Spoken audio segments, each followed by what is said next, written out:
Corona के बढ़ते मामलों को लेकर केंद्रीय स्वास्थ्य मंत्रालय और पंजाब सरकार में जुबानी जंग शुरू हो गई है। केंद्रीय स्वास्थ्य मंत्रालय ने पंजाब सरकार पर कोरोना के मामलों में लापरवाही बरतने का आरोप लगाया है। केंद्रीय स्वास्थ्य मंत्रालय के मुताबिक पंजाब में कोरोना के मामलों में पर्याप्त टेस्ट नहीं हो रहे हैं और न ही मरीजों को समय पर क्वारंटीन किया जा रहा है। हालांकि पंजाब सरकार ने स्वास्थ्य मंत्रालय के इन आरोपों को खारिज कर दिया है और साथ ही दावा किया कि राज्य में रोज 40,000 से ज्यादा टेस्ट हो रहे हैं। पंजाब में पिछले 24 घंटों में 65 लोगों की कोरोना से मौत हुई है, जबकि 2210 नए मामले सामने आ चुके हैं। पंजाब में 24,143 एक्टिव केसेस हैं। पंजाब में भी फरवरी के दूसरे सप्ताह में 240 केस औसतन प्रतिदिन आते थे। ये संख्या बढ़कर अब 2,742 केस हो गई है। और जैसा कि हमने आपको पहले बताया था कि पंजाब की पॉजिटिविटी ऑलमोस्ट 9% है। इसका अर्थ ये है कि आप पर्याप्त संख्या में टेस्ट नहीं कर रहे हैं और आप जितने पॉजिटिव लोग हैं न तो उनको चिन्हित कर पा रहे हैं और न ही उनको अलग से फिजिकली आइसोलेट कर पा रहे हैं। कि हमने 35,000 का टारगेट दिया था जिस दिन हमारी बीसी हुई थी, लेकिन आज की डेट में हम 40,000 को भी क्रॉस कर चुके हैं। ये बार बहुत अच्छा हमारा सैम्पलिंग और टेस्टिंग चल रही है। इवन हॉलीडेज होने के बावजूद भी हमारी 39,000 समथिंग की हमारी टेस्टिंग रही है पर डे की, जो कि बहुत अच्छा रिजल्ट है। आइसोलेट करने की बात है, क्वारंटाइन करने की बात है, वो सारी जो प्रोटोकॉल गाइडलाइन जो हम उसको पूरा फॉलो करते हैं। यूपी से राजस्थान तक कई इलाकों में गेहूं की खड़ी फसल की आग की चपेट में आने से किसानों को भारी नुकसान हुआ। इस समय देश के ज्यादातर इलाकों में गेहूं की फसल पककर तैयार हो चुकी है, लेकिन कई इलाकों में ये तैयार फसल लपटों की भेंट चढ़ गई। सबसे डराने वाली तस्वीरें तो उत्तर प्रदेश के लखीमपुर खीरी से सामने आई। वहां आग की चपेट में आने से 50 बीघे में खड़ी गेहूं की पकी फसल जलकर पूरी तरह राख हो गई। सामने आई तस्वीरों में किसान बाल्टियों से पानी डालकर आग बुझाने की कोशिश करते नजर आए, लेकिन कुछ ही मिनटों में महीनों की उनकी मेहनत मिट्टी में मिल गई। कुछ यही हाल इटावा में नजर आया, जहां आग की चपेट में आने से गेहूं की 20 बीघा तैयार फसल जलकर राख हो गई। राजस्थान में भी आग ने किसानों को जमकर नुकसान पहुंचाया। वहां के दौसा में खलिहान में बिजली का तार टूटकर गिरने से वहां रखे गेहूं के गट्ठर आग की चपेट में आ गए। बिजली विभाग की लापरवाही के कारण तार टूट के नीचे गिर गया और संपूर्ण फसल बर्बाद हो गई। अलवर में भी आग की वजह से किसानों को भारी नुकसान हुआ। वहां तेज हवाओं की वजह से भड़की आग ने खेत में खड़ी फसल के साथ खलिहान में काट कर रखी गई फसल को भी जलाकर राख कर दिया। अमेरिका के ऑरेगन राज्य में दक्षिणपंथी प्रदर्शनकारियों और वामपंथी प्रदर्शनकारियों में बीच सड़क पर ऐसी महाभारत हुई कि पुलिस को 4 लोगों को गिरफ्तार करना पड़ा। बताया गया कि राज्य की राजधानी सेलम में दक्षिणपंथी एक रैली निकाल रहे थे, तभी उनके विरोध में वामपंथी प्रदर्शनकारी भी सड़क पर उतर गए, जिसके बाद पुलिस की भरी पूरी फौज को मोर्चा संभालना पड़ा। सिर पर हेलमेट और हाथों में डंडे लिए पुलिस ने प्रदर्शनकारियों को सीधी चेतावनी दी। इसके बाद तो पुलिस के कदम आगे आगे और प्रदर्शनकारियों के पैर पीछे पीछे होते नजर आए। लेकिन इसी बीच वामपंथी प्रदर्शनकारी वहां से गुजर रही गाड़ियों को निशाना बनाने लगे और तभी बीच सड़क पर हाई वोल्टेज ड्रामा शुरू हो गया। प्रदर्शनकारियों के हत्थे एक पिकअप ट्रक चढ़ गया जिसमें अमेरिका के झंडे लगे थे। उन्होंने ट्रक पर तो हमला किया ही, उसके ड्राइवर पर भी पेपर स्प्रे छिड़क दिया। इसके बाद तो आग बबूला ड्राइवर ने भी पिस्तौल निकाल ली। कहीं दिन दहाड़े गोलीबारी न शुरू हो जाए इसलिए पुलिस भी भागी भागी आई और उसने उस आदमी को हथियार गिराने को कहा। बाद में पुलिस ने पिकअप ड्राइवर को हिरासत में ले लिया। हालांकि बाद में उसे छोड़ दिया गया क्योंकि उसके पास पिस्तौल का लाइसेंस था। राहुल गांधी आज असम में 2 चुनावी रैलियों को संबोधित करेंगे। कांग्रेस के पूर्व अध्यक्ष राहुल गांधी आज असम के दौरे पर हैं, जहां वो सबसे पहले गुवाहाटी में कामाख्या मंदिर में पूजा करेंगे। इसके बाद वो सुबह 11 बजे कामरूप में और 12:15 बजे नलबाड़ी में चुनावी जनसभाओं को संबोधित करेंगे। गुजरात सरकार ने 4 शहरों में लागू नाइट कर्फ्यू को 15 अप्रैल तक बढ़ा दिया।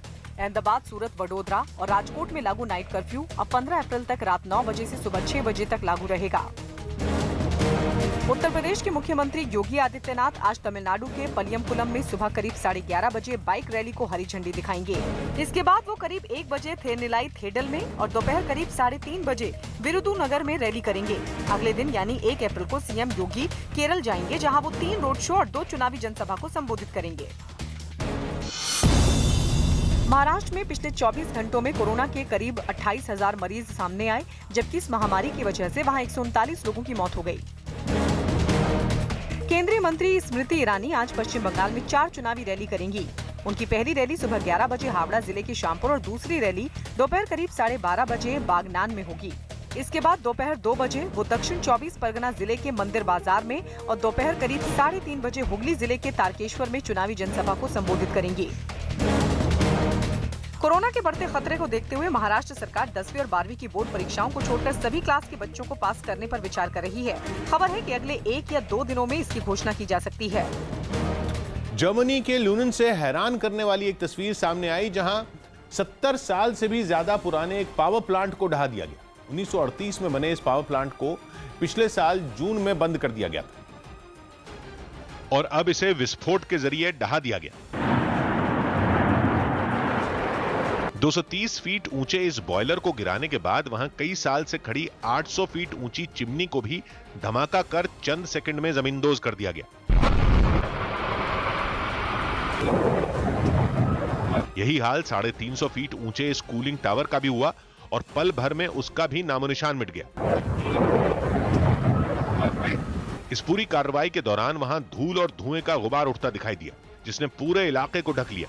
इतने पुराने इस पावर प्लांट को गिराने के लिए भारी मात्रा में विस्फोटकों का इस्तेमाल किया गया। इस काम को सही तरीके से अंजाम देने के बाद वहां मौजूद सभी इंजीनियर खुशी से एक दूसरे से गले मिलते दिखाई दिए। जम्मू कश्मीर के राजौरी में मुगल रोड पर जमी बर्फ को हटाने का काम तेज कर दिया गया। इस काम में सीमा पर सड़क बनाने वाले संगठन बीआरओ के जवानों को लगाया गया, जो खुदाई करने वाली मशीनों की मदद से रास्ते पर जमी बर्फ को हटाते दिखाई दिए। जहां पर यह काम चल रहा था वहां चारों तरफ बर्फ की मोटी परत बिछी दिखाई दी, जिसे हटाने में बीआरओ के जवानों को काफी परेशानियों का सामना करना पड़ा, लेकिन उन्होंने हिम्मत नहीं हारी और खुदाई करने वाली मशीनों से उसे हटाने का सिलसिला जारी रखा। सर्दियों में हुई भारी बर्फबारी के बाद मुगल रोड बंद हो गया था। महाराष्ट्र के नासिक से एक हैरान करने वाला वीडियो सामने आया। वहां कोरोना से जुड़े नियमों का पालन नहीं होने पर महानगर पालिका के कर्मचारी एक दुकान का फर्नीचर उठा ले गए। महानगर पालिका के अधिकारी वहां के एक बाजार में लापरवाही बरतने वाले लोगों पर कार्रवाई करने के लिए पहुंचे थे, लेकिन दुकान में कोरोना नियमों का पालन नहीं होने पर उन्होंने कार्रवाई की आड़ में वहां का फर्नीचर ही उठवा लिया। इसका एक वीडियो भी सामने आया, जिसमें महानगर पालिका के कर्मचारी जरूरी दूरी के नियम का पालन नहीं होने पर उस दुकान में घुसे और वहां रखा फर्नीचर उठाकर अपनी गाड़ी में लादने लगे। कर्मचारियों की ये कार्रवाई देख दुकान में मौजूद लोग भी उनसे उलझ गए। वहाँ काफी देर तक बहसबाजी होती रही, लेकिन बिना किसी की परवाह किए कर्मचारी दुकान की कुर्सियां और दूसरा फर्नीचर उठाकर वहां से चले गए। बाद में दुकानदार ने आरोपी कर्मचारियों के खिलाफ पुलिस में मामला दर्ज करवाया। शिकायत मिलने के बाद पुलिस ने मामले की जांच शुरू कर दी। मध्य प्रदेश के भिंड में गद्दे बनाने वाली फैक्ट्री में आग लगने से अफरा तफरी मच गई। बताया गया कि आग शॉर्ट सर्किट की वजह से लगी थी, लेकिन जल्द ही उसने पूरी फैक्ट्री को अपनी चपेट में ले लिया। वहां से सामने आई तस्वीरों में फैक्ट्री के अंदर से जबरदस्त लपटें उठती नजर आई। फैक्ट्री के अंदर फोन और रुई जैसा सामान होने की वजह से आग और तेजी से फैली। जानकारी मिलने पर दमकल की गाड़ी भी वहां पहुंची और आग बुझाने का काम शुरू किया, लेकिन लपटें इतनी जोरदार थी कि उन पर पानी की बौछार का भी कोई असर पड़ता दिखाई नहीं दिया। हालांकि बाद में किसी तरह आग को बुझा लिया गया, लेकिन तब तक वहां मौजूद ज्यादातर सामान जलकर राख हो चुका था। पंजाब में बीजेपी के एक विधायक पर हमले के विरोध में हरियाणा के कई जिलों में प्रदर्शन हुआ। 3 दिन पहले पंजाब के मलोट में अबोहर के बीजेपी विधायक अरुण नागर के साथ मारपीट की गई और उनके कपड़े भी फाड़ दिए गए। और इस घटना के विरोध में बीजेपी हरियाणा के कई जिलों में सड़कों पर उतर आई। पंचकुला से जो तस्वीरें सामने आई, उनमें एक तस्वीर में गुस्साए बीजेपी नेता और कार्यकर्ता पंजाब के मुख्यमंत्री कैप्टन अमरिंदर सिंह का पुतला जलाते दिखाई दिए। उन्होंने वहां कांग्रेस के खिलाफ भी खूब नारे लगाए।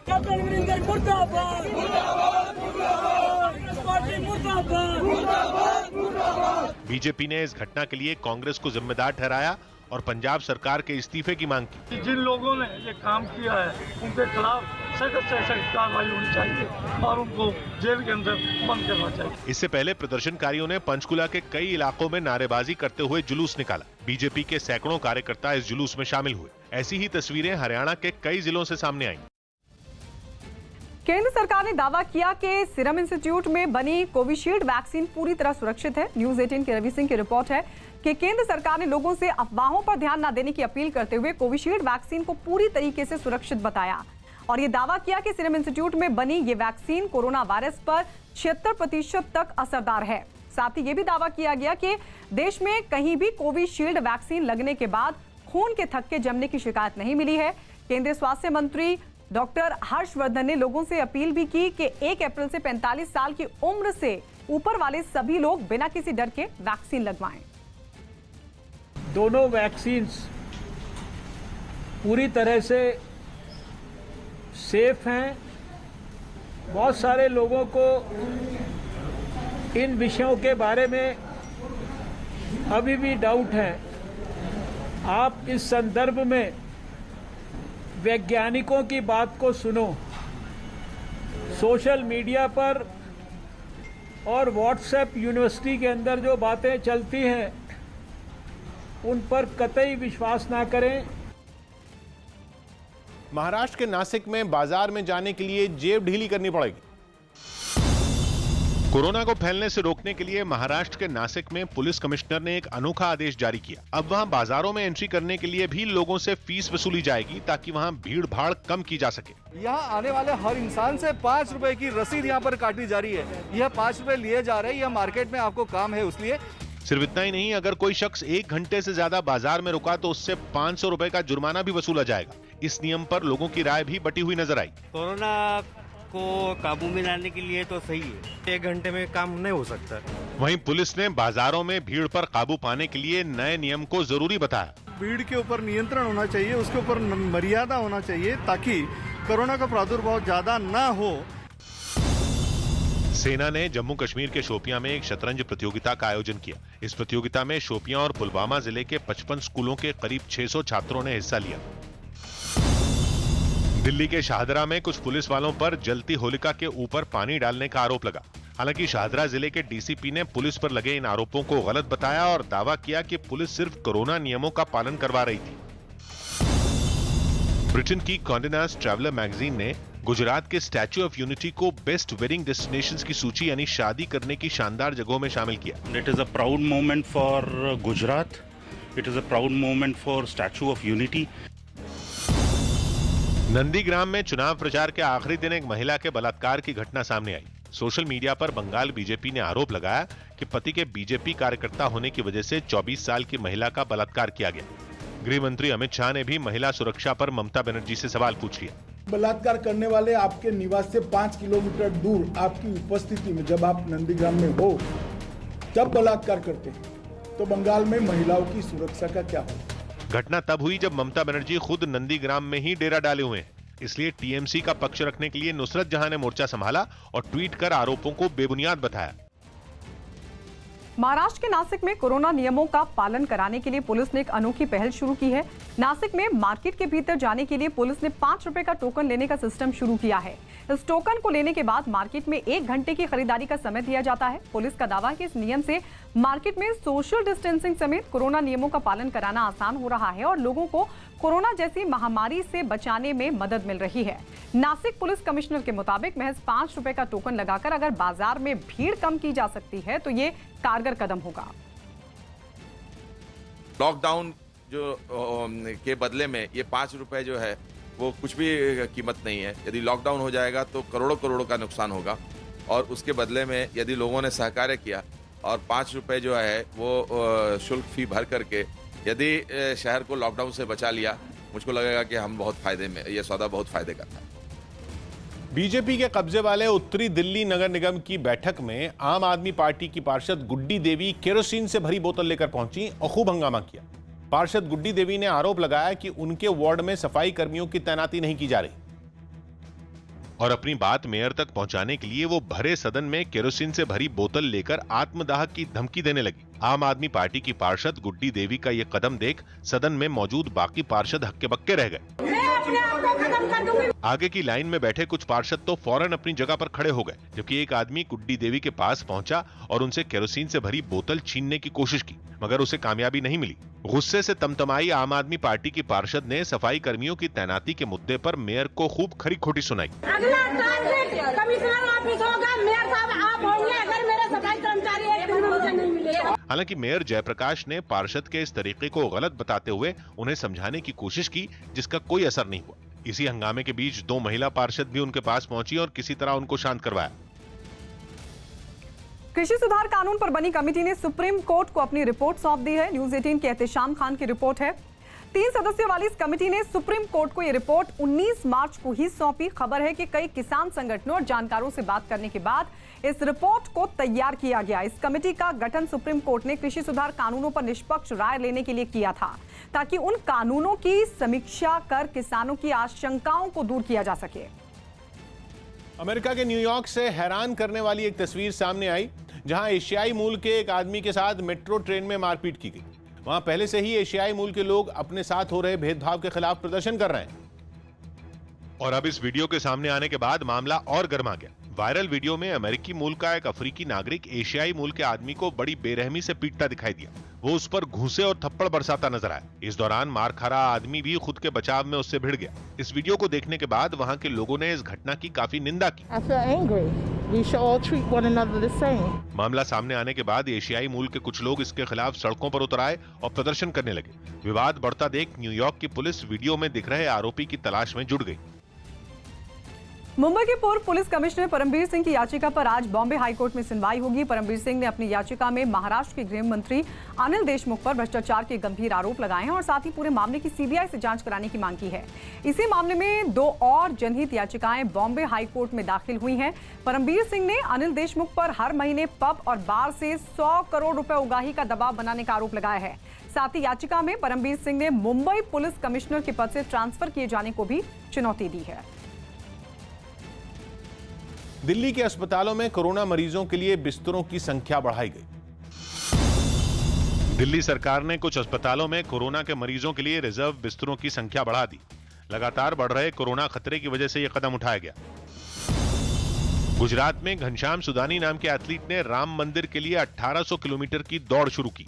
वो सोमनाथ से यूपी के लिए रवाना हुए, जहां वो 21 अप्रैल यानी रामनवमी के दिन अयोध्या पहुंचेंगे। हम राम जन्मभूमि अयोध्या तक जा रहे हैं दौड़ते हुए, और हम हर रोज का 90 किलोमीटर कापेंगे। बताया गया कि घनश्याम सुदानी की ओर से ये दौड़ इसलिए शुरू की गई ताकि राम मंदिर बनाने में कोई रुकावट ना आए और देश में भाईचारा भी बना रहे।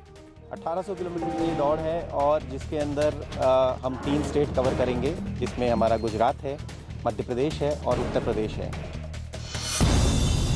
जम्मू कश्मीर में कई सरकारी दफ्तरों पर तिरंगा फहराया गया। इससे पहले जम्मू कश्मीर के उपराज्यपाल ने वहां के सभी सरकारी संस्थानों पर तिरंगा फहराने के निर्देश दिए थे। दिल्ली के बवाना में आग से करीब 200 झुग्गियां जल गईं। इसकी वजह से कई लोगों के सिर से उनके आशियाने छिन गए। पंजाब सरकार ने कोरोना खतरे की वजह से लगाई गई पाबंदियों को 10 अप्रैल तक बढ़ा दिया। यही नहीं, अब कोरोना के टीके भीड़ वाली जगहों पर भी लगाने के इंतजाम किए जाएंगे। इसके लिए स्वास्थ्य विभाग को वैक्सीन लगाने वाले सेंटरों की संख्या बढ़ाने का निर्देश दिया गया। दिल्ली के कश्मीरी गेट बस अड्डे में बने एक दफ्तर में आग लग गई। इस आग पर काबू पाने के लिए दमकल विभाग की 12 गाड़ियों को बुलाना पड़ा। इस आग के लगने के बाद नुकसान काफी है, लेकिन सबसे राहत की बात यह है कि कोई इस आग की चपेट में नहीं आया। आंध्र प्रदेश के कर्नूलू में उस वक्त हड़कंप मच गया जब वहां एक होटल में अचानक से आग लग गई, लेकिन लोगों के हाथ पांव उस वक्त फूल गए जब होटल में रखे सिलेंडर एक के बाद एक फटने लगे। सिलेंडर फटने की वजह से होटल आग की भीषण लपटों में घिर गया। आसपास के इलाके में अफरा तफरी मच गई। डर ये लगने लगा कि कहीं आग आसपास के रिहायशी इलाके में ना फैल जाए। बताया गया कि होटल पिछले 3 दिनों से बंद था और वहां करीब 16 सिलेंडर रखे हुए थे। इस घटना की जानकारी मिलने के बाद फौरन फायर ब्रिगेड की कई गाड़ियां वहां पहुंची, आग बुझाने में जुट गई। राहत की बात यह रही कि इस घटना में किसी का कोई नुकसान नहीं हुआ, किसी को कोई नुकसान नहीं पहुंचा। आग कैसे लगी इस बात का भी अभी तक पता नहीं चल सका है। उत्तरी सीरिया के हसाका में अमेरिका के समर्थन वाले कुर्द लड़ाकों ने आईएसआईएस के आतंकियों की तलाश में कार्रवाई की। आतंकियों के खिलाफ चलाए गए इस ऑपरेशन को 5000 से ज्यादा लड़ाकों ने मिलकर अंजाम दिया। और हजाका शहर के अलहोल शरणार्थी कैंप को घेर कर वहां आईएसआईएस के आतंकियों को खोजने में जुट गए। कुर्द लड़ाके अपनी बख्तरबंद गाड़ियों के साथ वहां पहुंचे और पूरे इलाके को घेर कर वहां छानबीन शुरू कर दी। पूरी तैयारी के साथ वहां पहुंचे इन लड़ाकों ने शरणार्थी कैंप के चप्पे चप्पे की तलाशी ली। हथियारों की खोज में वो वहां की जमीन तक को खोदते दिखाई दिए। यही नहीं, कैंप में रहने वाले लोगों की पहचान के लिए उनकी फोटो खींची गई, साथ ही उनके फिंगरप्रिंट्स भी लिए गए। बताया गया कि इस पूरे ऑपरेशन में 23 लोगों को गिरफ्तार किया गया, जिनमें आईएसआईएस के आतंकियों के मददगार भी शामिल हैं।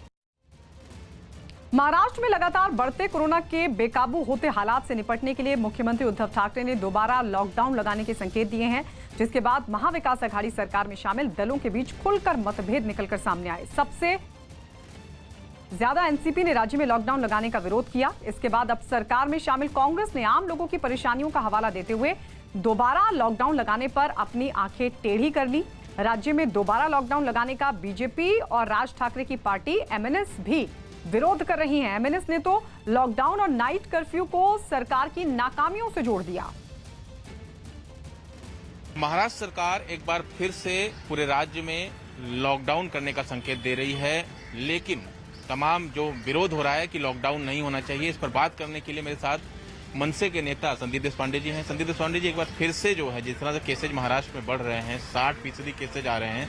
महाराष्ट्र सरकार ने 60% केसेज, मतलब अगर देश में बात करें तो 60% केसेज जो हैं वो महाराष्ट्र से आ रहे हैं। तो क्या राज्य सरकार की जो प्लानिंग है फिर से लॉकडाउन करने की, कैसे देखते हैं आप?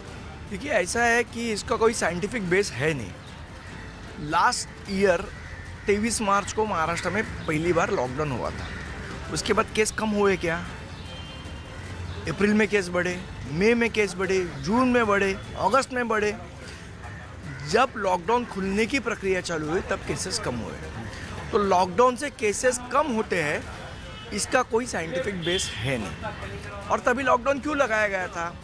क्योंकि वो टाइम हमें कोरोना के बारे में कुछ पता नहीं था कि उसका मेडिकल प्रोटोकॉल क्या है, उसके ऊपर किस प्रकार से आपको ट्रीटमेंट देनी चाहिए। उस टाइम उसकी जो वैक्सीनेशन थी वो अवेलेबल नहीं थी। अभी तो ये सब चीज़ें अवेलेबल हैं, तो अब ये लॉकडाउन का कोई मतलब नहीं बनता है। मेरे साथ इस वक्त मौजूद हैं मुंबई कांग्रेस के अध्यक्ष भाई जगताप जी। भाई जगताप जी, जिस तरह से खबरें आ रही हैं मुंबई में कोरोना के केसेज बढ़ रहे हैं, शिवसेना ये कोशिश कर रही है और मुख्यमंत्री ये चेतावनी दे रहे हैं कि लॉकडाउन किया जा सकता है क्या, और एनसीपी आपकी जो सहयोगी है वो विरोध कर रही है कि लॉकडाउन नहीं होना चाहिए, लोगों के लिए दिक्कतें हो जाएंगी। कांग्रेस का क्या स्टैंड है, क्या लॉकडाउन होना चाहिए? सबसे पहले ये है कि ये कोरोना के केसेस पूरे देश में बढ़ रहे हैं। वो कोई मुंबई में ही बढ़ रहे हैं, महाराष्ट्र में बढ़ रहे हैं, ऐसा नहीं है। कोशिश ये होगी कि लॉकडाउन ना हो, कोई मतलब उसमें कोई दो राय नहीं है। और सरकार भी नहीं चाहेगी कि लॉकडाउन हम लोग इम्पोज करें, कोई भी नहीं चाहेगा, क्योंकि बड़ी मुश्किल से पूरे एक साल में हम लोग बड़ी मुश्किल से उससे बाहर आने की कोशिश कर रहे हैं, अभी तक पूरी तरह नहीं आए हैं। मध्य प्रदेश के कटनी से एक हैरान करने वाली तस्वीर सामने आई। वहां एक संत ने अपने लिए खास तरह की गाड़ी बनवा ली। बताया गया कि जूना अखाड़े से जुड़े संत श्यामगिरी ने अयोध्या के राम मंदिर जाने के लिए इस गाड़ी को बनवाया, जिसके लिए ऑल्टो कार का इस्तेमाल किया गया। इस छोटी कार में इतने बदलाव किए गए कि इसका हुलिया ही बदल गया। देखने में यह गाड़ी किसी एसयूवी जैसी लगने लगी। इस गाड़ी में भजन बजाने के लिए म्यूजिक सिस्टम भी लगाया गया, साथ ही तलवार और पिस्तौल के नमूने भी लगाए गए। बाबा के मुताबिक इस गाड़ी को बनाने में 2.5 लाख रुपए की लागत आई और अब वो इस गाड़ी से अयोध्या जाने की तैयारी कर रहे हैं। हमने आपने कुछ नहीं बनवाया, राम जी ने ही भेजा है अपने भक्तों के लिए। उन्होंने ये गाड़ी चलाकर भी दिखाई। इस दौरान आसपास मौजूद लोग भी इस गाड़ी को हैरानी से देखते रहे। बंगाल में प्रचार के दौरान मिथुन चक्रवर्ती डांस करते नजर आए। पश्चिम बंगाल के खड़गपुर में बीजेपी नेता मिथुन चक्रवर्ती ने एक रोड शो किया। इस रोड शो के दौरान मिथुन अपनी ही एक फिल्म के गाने पर डांस भी करते दिखाई दिए।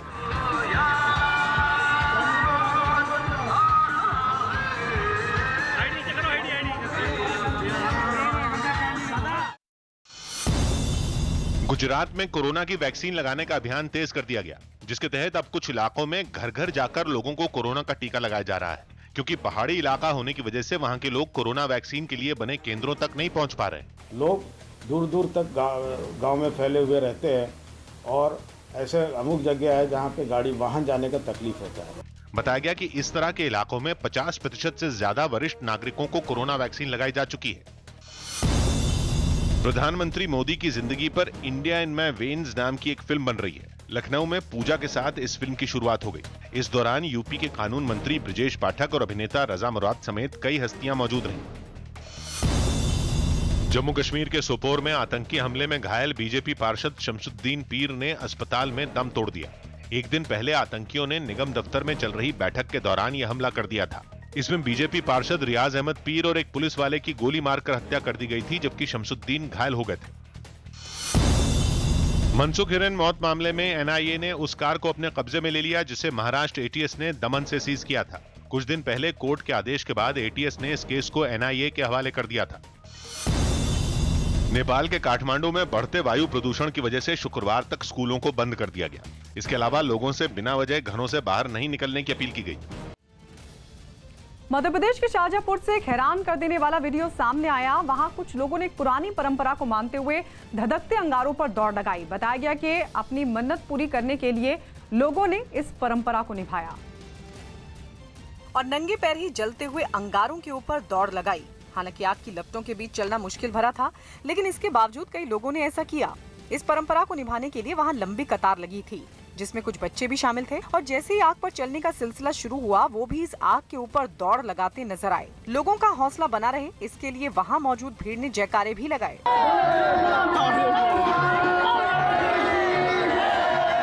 इससे पहले पूरे विधि विधान के साथ एक लंबी पट्टी पर अंगारे सुलगाए गए और फिर चारों तरफ से उसकी घेराबंदी कर दी गई। दावा किया गया कि इस परंपरा को निभाने में आज तक कोई हादसा नहीं हुआ। सालों पुरानी इस परंपरा को देखने के लिए आसपास के हजारों लोग मंदिर पहुंचे थे। उनमें कई लोग तो इस पूरी घटना को अपने मोबाइल कैमरे में रिकॉर्ड करते भी दिखाई दिए।